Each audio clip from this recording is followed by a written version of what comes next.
Siapa yang memberitakan fa'alaihi bin nikal. Man asya al-fahisha fa'alaihi bin nikal. Maka kaidah ulama fikih itu mengatakan siapapun yang berani memberitakan berita tentang perzinahan, maka dia harus mendapatkan hukuman dijebloskan ke penjara. Kenapa? Karena konsekuensi zina itu saking dahsyatnya zina, orang mendengar berita saja bisa tergoda.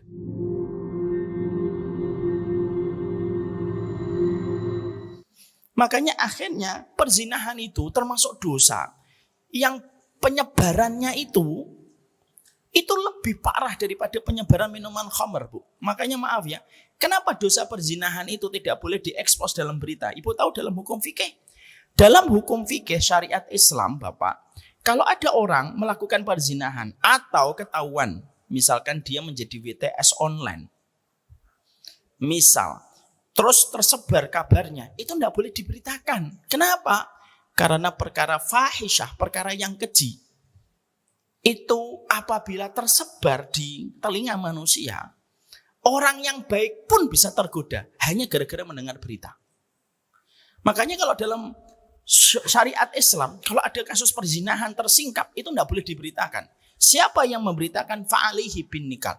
Man asya al-fahisha fa'alaihi bin nikal. Maka kaidah ulama fikih itu mengatakan siapapun yang berani memberitakan berita tentang perzinahan, maka dia harus mendapatkan hukuman dijebloskan ke penjara. Kenapa? Karena konsekuensi zina itu saking dahsyatnya zina, orang mendengar berita saja bisa tergoda. Itu zina. Makanya maaf ya, misalkan dulu, misal ada artis ketahuan, misalkan dia membuka tarifnya misalkan 50 juta.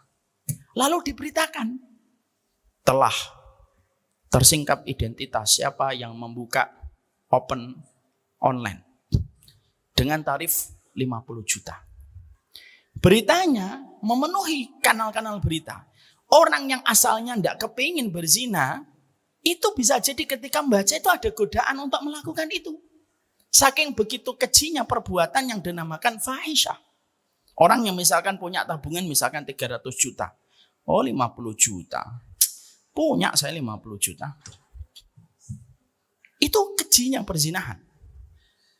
Makanya akhirnya perbuatan zina itu, kenapa sampai memberitakan saja tidak boleh? Karena akibat damage-nya, keburukannya itu bisa menimpa kepada kondisi masyarakat. Sehingga akhirnya kita semakin paham betapa beratnya jagain anak itu luar biasa hari ini. Padahal apa yang susah untuk kita bendung pada kehidupan sosial media hari ini? Berita dan informasi.